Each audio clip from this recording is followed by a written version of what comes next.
ದುರಾಸುರ ಅಹಂಕಾರಿ ರಾಕ್ಷಸ. ಒಮ್ಮೆ ದುರಾಸದ ಎಂಬ ಹೆಸರಿನ ರಾಕ್ಷಸ ವಾಸಿಸಿದ್ದ. ಅವನು ಮುಕುಂಡ ಎಂಬ ಹೆಸರಿನ ದೇಶ ಆಳುತ್ತಿದ್ದ. ಶಿವನನ್ನು ಮೆಚ್ಚಿಸಲು ಅವನು ಭಾರಿ ತಪಸ್ಸು ಮಾಡಿದ್ದ. ಶಿವನ ಉತ್ಕಟ ಭಕ್ತನಾಗಿ ತನ್ನ ಅತ್ಯಂತ ಭಕ್ತಿಯಿಂದ ದುರಾಸುರ ಶಿವನನ್ನು ಮೆಚ್ಚಿಸಿದ್ದ. ಅತ್ಯುನ್ನತ ಶಕ್ತಿಗಳ ಒಂದು ವರವನ್ನು ಕೇಳಿದ್ದ. ಶಿವ ಅವನ ಮುಂದೆ ತೋರಿ ಅವನು ಕೇಳಿದ್ದನ್ನು ಕೊಡುತ್ತಾ, ನಾನು ನಿನಗೆ ಅತ್ಯುನ್ನತ ಶಕ್ತಿಗಳನ್ನು ಕೊಡುತ್ತೇನೆ. ಈ ವಿಶ್ವದಲ್ಲಿ ನನ್ನ ಮಗ ಗಣೇಶನ ಹೊರತು ನಿನ್ನನ್ನು ಯಾರೂ ಕೊಲ್ಲುವುದಿಲ್ಲ ಎಂದು ಹೇಳಿದ. ಈ ಅಪಾರ ಶಕ್ತಿಗಳನ್ನು ಪಡೆದು ದುರಾಸುರ ತಿರಸ್ಕಾರದಿಂದ ಕೂಡಿದವನಾಗಿ ತನ್ನ ಶಕ್ತಿಗಳನ್ನು ದುರುಪಯೋಗ ಮಾಡತೊಡಗಿದ. ಮುಗ್ಧ ಜನರನ್ನು ಕೊಲ್ಲುವುದು, ಧಾರ್ಮಿಕ ಸ್ಥಳಗಳನ್ನು ನಾಶ ಮಾಡುವುದು ಆರಂಭಿಸಿ ದೇವತೆಗಳನ್ನು ಸೋಲಿಸಿದ. ಅವನ ಕೋಪ ಎಲ್ಲ 3 ಲೋಕಗಳನ್ನು ನಡುಗಿಸಿತು. ಪ್ರತಿಯೊಬ್ಬರು ಬ್ರಹ್ಮನತ್ತ ಧಾವಿಸಿ ಪರಿಹಾರ ಕೇಳಿದರು.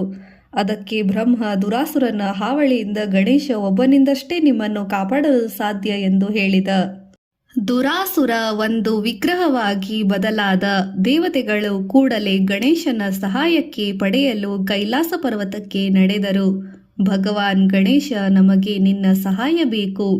ನೀನು ಮಾತ್ರ ದುರಾಸುರನನ್ನು ಸೋಲಿಸಿ ಅವನ ದೌರ್ಜನ್ಯವನ್ನು ಕೊನೆಗಾಣಿಸಬಲ್ಲೆ ಎನ್ನುತ್ತಾ ಇಡೀ ಸನ್ನಿವೇಶವನ್ನು ವಿವರಿಸಿದರು. ಗಣೇಶ ಅವನನ್ನು ತಾನು ಕೊಲ್ಲುವುದಾಗಿ ಭರವಸೆ ನೀಡಿದ. ಮುಕುಂಡನಿಗೆ ಹೋಗಿ ಒಂದು ಯುದ್ಧಕ್ಕಾಗಿ ದುರಾಸುರನಿಗೆ ಸವಾಲು ಹಾಕಿದ. ದುರಾಸುರ ಹೆಮ್ಮೆಯಿಂದ ಕುರುಡಾಗಿದ್ದು ಸವಾಲು ಸ್ವೀಕರಿಸಿದ. ದೀರ್ಘಕಾಲದ ಯುದ್ಧ ಆರಂಭವಾಯಿತು. ಗಣೇಶನನ್ನು ಸೋಲಿಸಲು ತನ್ನೆಲ್ಲ ಶಕ್ತಿಗಳನ್ನು ಬಳಸಿದ. ಆದರೆ ಗಣೇಶನೆದುರಾಗಿ ಅವೆಲ್ಲ ನಿರರ್ಥಕವಾದವು. ಗಣೇಶನನ್ನು ತಾನು ಸೋಲಿಸಲಾರೆ ಎಂದು ಸುರಾಸದ ಬೇಗ ಅರ್ಥ ಮಾಡಿಕೊಂಡ. ಶಿವನೂ ಅದನ್ನೇ ಹೇಳಿದ್ದ. ಈ ವೇಳೆಗಾಗಲೇ ಗಣೇಶ ತನ್ನ ಗದೆ ಉಪಯೋಗಿಸಿ ದುರಾಸುರನಿಗೆ ಒಂದು ಮಾರಕ ಹೊಡೆತ ನೀಡಿದ್ದ. ಆ ಹೊಡೆತಕ್ಕೆ ದುರಾಸುರ ಶಿಲೆಯಾಗಿ ಹೋದ. ವಿಶ್ವ ಶಾಂತವಾಯಿತು. ಭೂಮಿಯ ಮೇಲೆ ಜನ ಮತ್ತು ಸ್ವರ್ಗದ ದೇವತೆಗಳು ಈ ಜಯವನ್ನು ಹರ್ಷದಿಂದ ಸಂಭ್ರಮಿಸಿದರು ಮತ್ತು ದೈತ್ಯನ ದುಷ್ಟತನದಿಂದ ಮುಕ್ತರಾದರೆಂದು ಆಹ್ಲಾದಿಸಿದರು. ದುರಾಸುರ ಮತ್ತು ಭಸ್ಮಾಸುರ. ದುರಾಸುರ ರಾಕ್ಷಸನ ಬಗ್ಗೆ ಇನ್ನೂ ಒಂದು ಕಥೆ ಇದೆ.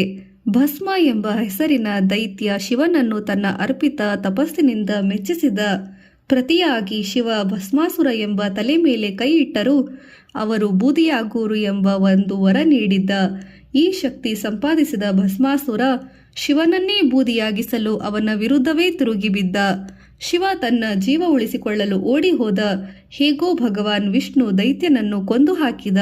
ದುರಾಸುರ ಭಸ್ಮಾಸುರನ ಮಗ. ತನ್ನ ತಂದೆಯ ಹೆಜ್ಜೆಯಲ್ಲೇ ನಡೆದು ದೊಡ್ಡ ತಪಸ್ಸಿನಿಂದ ಪುನಃ ಶಿವನನ್ನು ಮೆಚ್ಚಿಸಿದ. ಶಿವ ದುರಾಸುರನಿಗೆ ಅಮರತ್ವವನ್ನು ಮತ್ತು 3 ಲೋಕಗಳ ಮೇಲೆ ಅಜೇಯತೆಯನ್ನು ಕರುಣಿಸಿದ. ಈ ಶಕ್ತಿಗಳಿಂದ ಕುರುಡನಾದ ದುರಾಸುರ ತನ್ನ ಉಗ್ರತೆಯನ್ನು ವಿಶ್ವದ ಮೇಲೆ ಬಿಚ್ಚಿಟ್ಟನು. ಮಹರ್ಷಿ ನಾರದರು ದುರಾಸುರನನ್ನು ಮುಗಿಸಲು ಯೋಜನೆಯೊಂದಿಗೆ ಬಂದರು. ಅವರು ದುರಾಸುರನನ್ನು ಗೇಲಿ ಮಾಡಿದರು. ನೀನು ಕಾಶಿಯ ರಾಜನಾಗದ ಹೊರತು ಈ ವಿಶ್ವದ ಆಡಳಿತಗಾರ ಎಂದು ಕರೆಯಲಾಗದು ಎಂದು ಹೇಳಿದರು. ಏಕೆಂದರೆ ಕಾಶಿ ವಿಶ್ವನಾಥ ಶಿವನಿಗೆ ಸೇರಿದ್ದು. ದುರಾಸುರ ಕಾಶಿಯನ್ನು ಪಡೆದುಕೊಳ್ಳಲಾಗಲಿಲ್ಲ. ದುಂಡಿರಾಜ ಗಣೇಶ.